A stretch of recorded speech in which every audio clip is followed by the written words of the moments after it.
What is up, guys? Wraec is here with a new video, and today with a guide for the faction skills.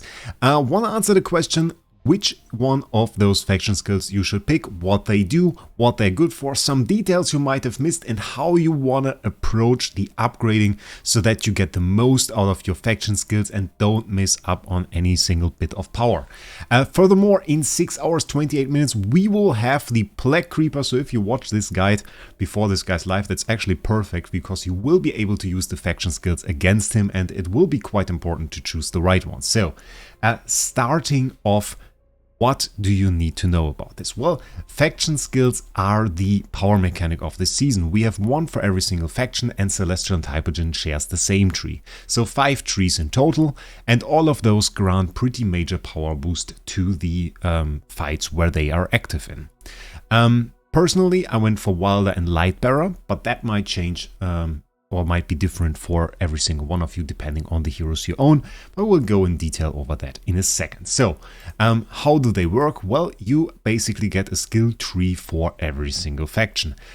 This skill tree consists of 4 stages. This is stage 1, stage 2, stage 3 and stage 4, and those stages contain different skills. You start off with basically a base skill that we have right here. The Eternal Bloom is the one for Wilder, and this base skill gets enhanced throughout the tree. So this just upgrades the attack speed, for example. Attack speed upgraded from 60 to 65.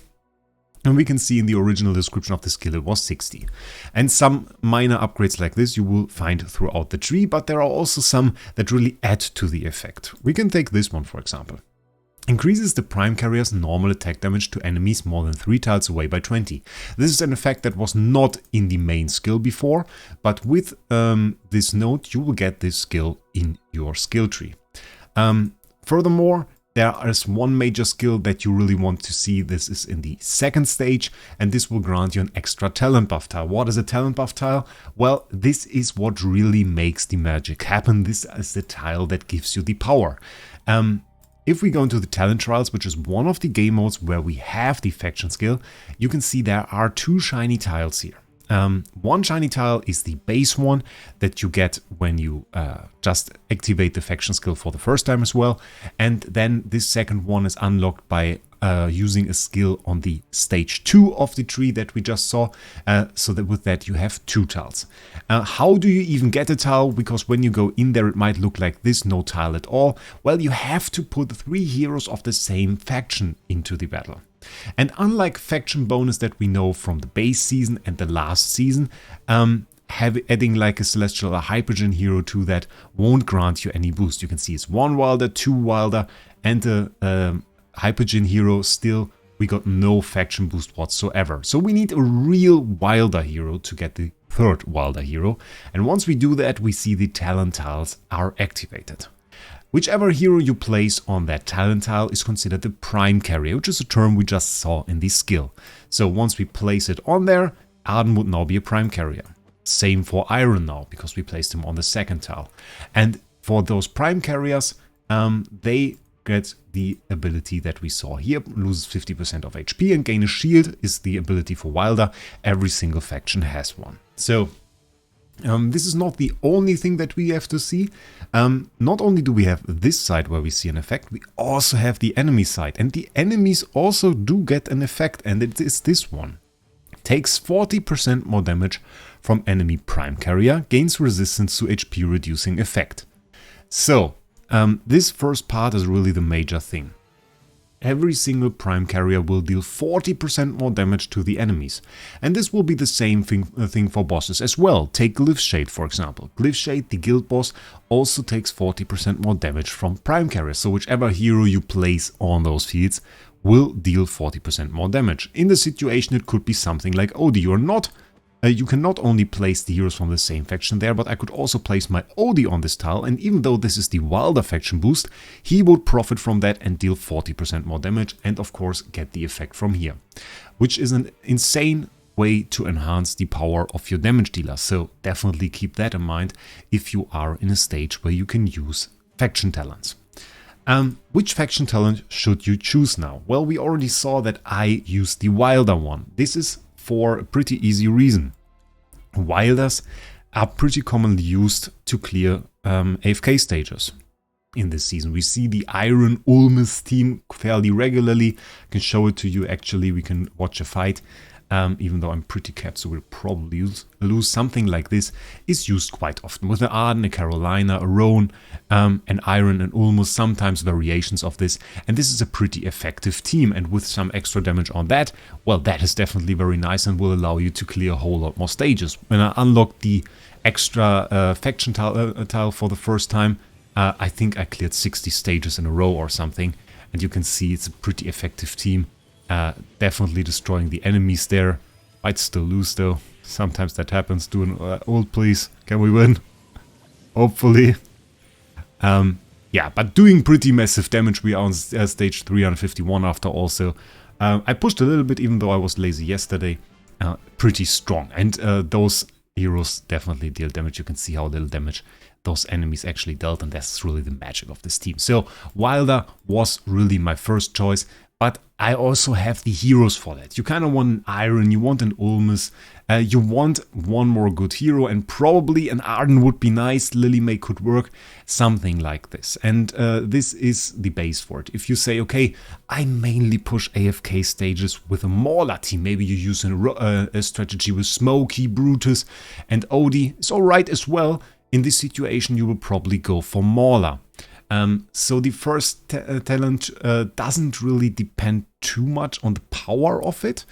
It is mostly there to buff the team you use anyway. I feel like none of the faction talents really allow you to use new teams in the campaign. Some people had some success with the Lightbearer one because that is a particularly powerful skill. But even that, I think if you have a good team to clear campaigns, something like Odie, something like an Iron team, you're still better off using a tree you can easily activate. And unless you, of course, you're mainly on an account with Lightbearer heroes. In that sense, you might use Lightbearer and profit from the strong skill. I would go Wilder or Mauler probably at the beginning. Both are pretty good. I prefer Wilder because there are some nice boss teams you can do as well. If you want to fight Glyphshade, for example, there are interesting heroes to choose from the Wilder faction if you want to do that. For example, we have Lily May, one of the best boss damage dealers in the game. Another great hero to use there is Brian. You can also go for Lenya, and this will do a ton of damage. So you have some heroes. Or maybe you just go for some boost and get some haste with Damien. That's also alright. So you have some viable heroes to go in there, activate the Wilder buff, and just do a ton of damage. So this works. This is essentially pretty good already. And so you have something that works against bosses, that works against normal enemies, is pretty good. The same can be said in the way about Mauler, of course. There we have Alsa, we have Odie. We have Smokey, which is a nice asset as well, I guess. So you have some options there as well. It really depends on your account. Maybe take a look at your heroes and then you can make a choice. Keep in mind, there is always the option to reset everything. You can see this button right here. It's on a 6-day, 2 hours cooldown, meaning I can't click it again for the next 6 days, 2 hours. It has a 7-day cooldown. I just recently reset it.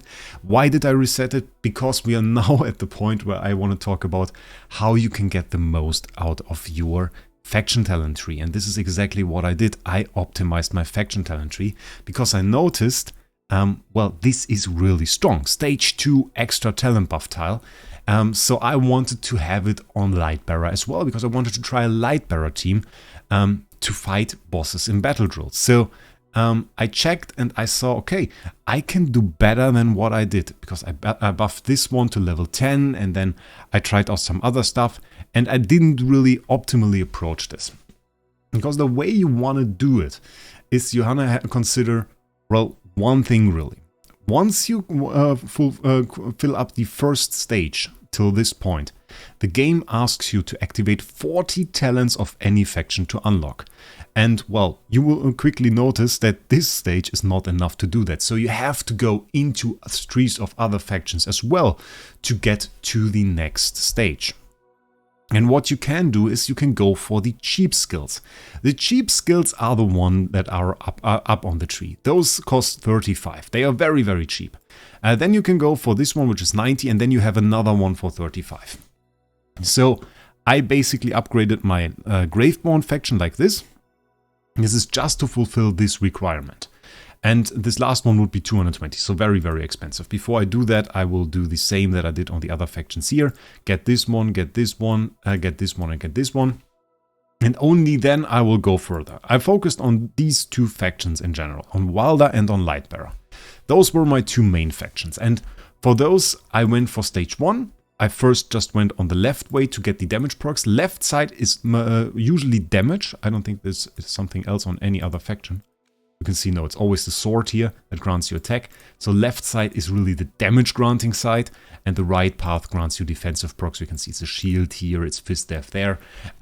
So I went for the left side to optimize my damage. And then when I noticed, okay, I need a little bit more in terms of skills, I went for the Wilder's, the defense side on Wilder there as well. And we can still see this the way I did this on the next tile, where I just went for the left side as well and worked my way down to the extra talent buff tile. This is also because this is really expensive by this point, it's 175. So you quickly run out of your upgrade materials, which you earn, by the way, and I didn't say that, should probably put that at the beginning. You earn this by completing campaign stages. So AFK, progress in general, talent stages and the normal stages, they will grant you this as you progress through them. So in general, you want to get 40 at the start. Just upgrade the cheap ones first, as far as you go. I would skill this like this like this, and just the first ones on the Hypergen Celestial one. Unless you really like those, then you can probably just not go for Graveborn. My logic with it was that I want to focus on the 4 main factions because we have a legend trial for each of those. So it kind of makes sense to buff them a little bit and eventually get some power on there. And eventually I think you want to get the extra talent buff tile on all of them. Once you are deep enough in there, you need 120 anyway. So if you want to go to stage 4, you probably will unlock the extra talent buff tile on all of them. And it will help you, of course, go through the legend trials. This is why I focused on the 4 main factions instead of the Celestial Hypergen. This is cool, but it won't help me through legend trial, so I don't really need it at this point. Yeah, then the same strategy here for Lightbearer as well, focusing on the left side, going down there, getting the extra talent buff tile. And by this point, I'm basically optimal for my talent stages. You can see I'm at around 700 right now. 190 left, so you could be a little bit earlier even than that, maybe it's like 680, and by this point you can unlock the second talent buff tile on the second tree. And the way I decided this, by the way, the first one was Wilder, the second one was Lightbearer. It was for boss damage. There were some interesting boss damage teams using Corrin there, and using Roan, the Infinite Energy Roan. If you remember my video about it, Infinite Energy Roan, pretty cool mechanic. The way this works is this tree has the effect that it will grant you another ult. So basically we'll summon a shadow, and this shadow will do the ult that the Prime Carrier just did. It will do it again. And with Roan, that ends up giving you basically infinite energy feed, because the Roan will do the ult, and then the shadow will appear, do the ult again, and feed Roan energy back, which is pretty cool. So he can do his ult again basically instantly.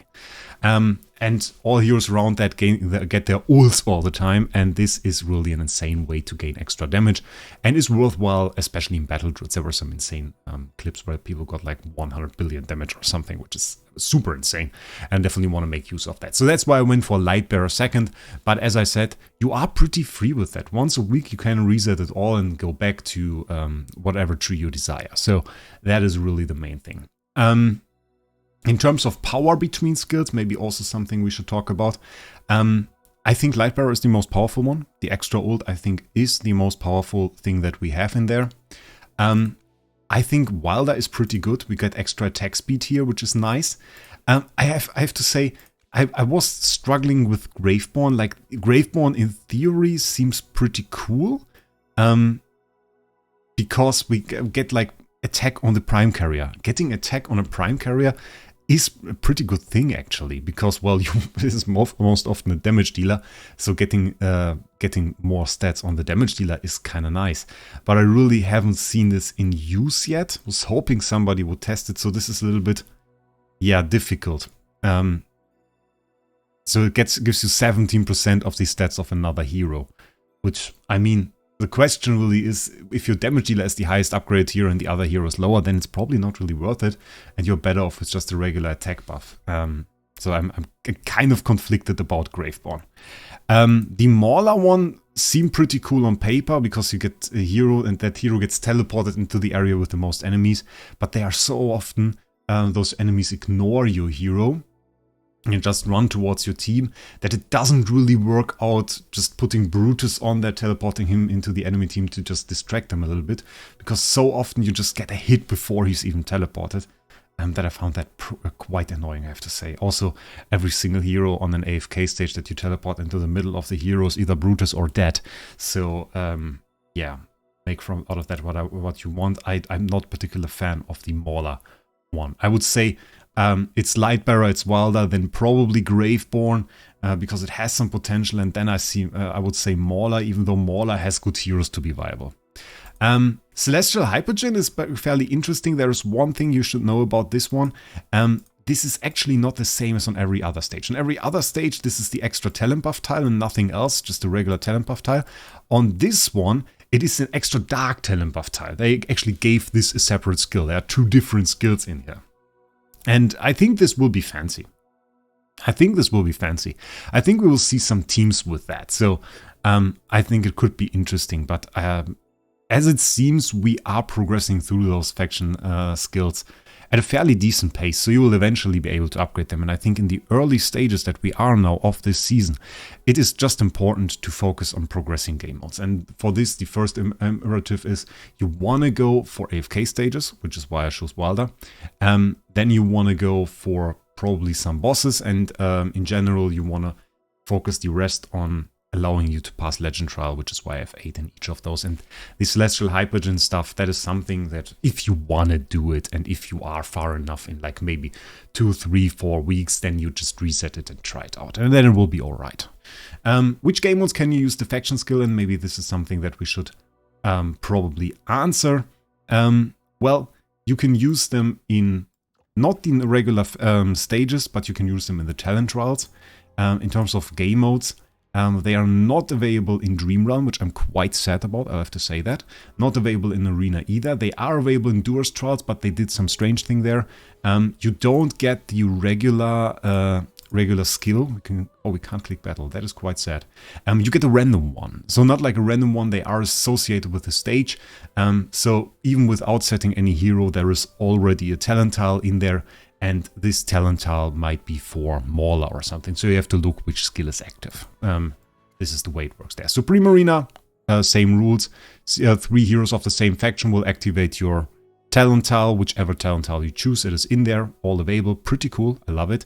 Legend Trial is, well, it's the same, but really you can't decide on the faction skill that you use. It's just like, okay, you have to set Wilder heroes, obviously, for the Wilder Tower, so you get the Wilder skill. Guild Supremacy, it's active. Battle Drills, it's active. And the rest, well, Honor Duel, it isn't. Heroic Gauntlet, I am not sure. Can we battle this? I will have to take a look.